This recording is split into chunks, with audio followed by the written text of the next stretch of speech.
Hello, everyone. Well, it looks like it finally happened, or it is happening. What am I referring to? Something I've been saying for quite some time now, that the United States had proven itself to be an unreliable ally. And so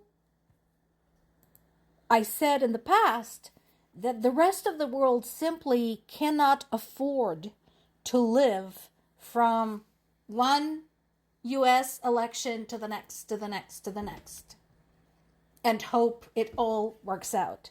This is no longer the case.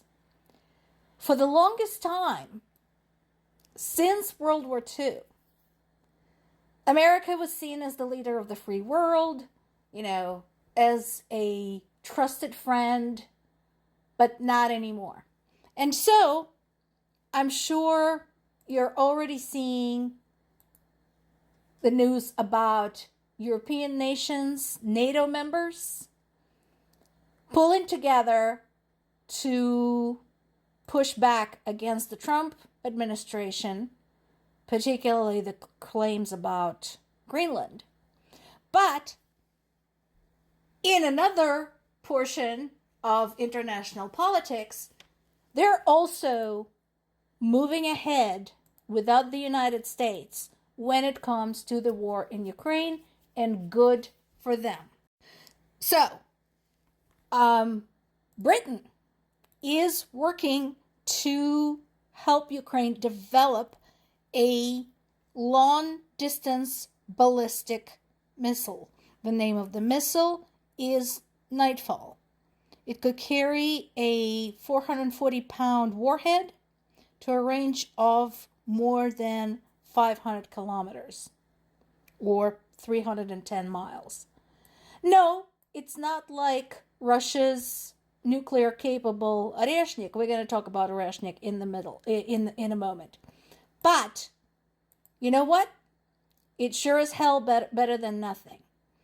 And I want to point out some things that kind of contribute to this particular topic.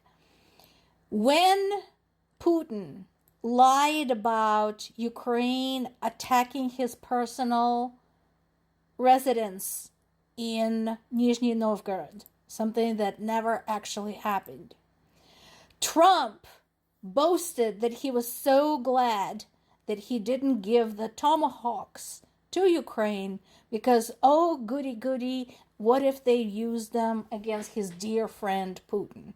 Since then, Trump had learned that this was a lie, but he did not withdraw his statement. And so the chances of Trump agreeing to sell the Tomahawks to Ukraine are slim to none. That much is clear. So the fact that Britain is like, okay, you know what, screw this. We're going to jump in and we are going to figure out what we can give them in the interim. That is huge, and that is really good news. So, big applause to Britain. Also, something else interesting.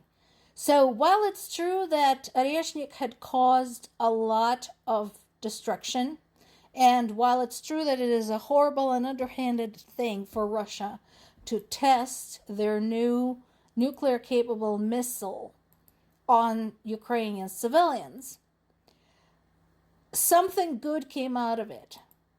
And that is that Oreshnik is a piece of junk. Basically, Ukrainian recovery services found pieces of it where it fell. Found parts of its guidance system, some other bits, and basically it looks like something that has been cobbled together in a hurry from some Soviet-era components. That is really good news, because if we know how it's made, we can beat the crap out of this shit. And especially knowing that it is something that is poorly made, shoddily assembled, and thus not undefeated. So, this is all good news. Bad news, Russia was attacking Kyiv again, so what else is new? This is still happening. As the result, roughly 1,000 apartment buildings in Ukraine's capital were left without heat in the middle of the brutal Ukrainian winter. Pope Leo offered prayers for people of Ukraine. Hun, appreciate the prayers. Financial or military support would be better. Now, something else that is good news is that Ukraine had hit 3 drilling platforms that are operated by Russia, by Russia's one of biggest Russia's oil companies, Lukoil, in the Caspian Sea. Allow me to demonstrate, because you need to see this. Okay, so on the left we have Ukraine. See where Kyiv is, yeah? Up at the top we have Moscow. So notice the distance. Over there in the bottom right is the Caspian Sea.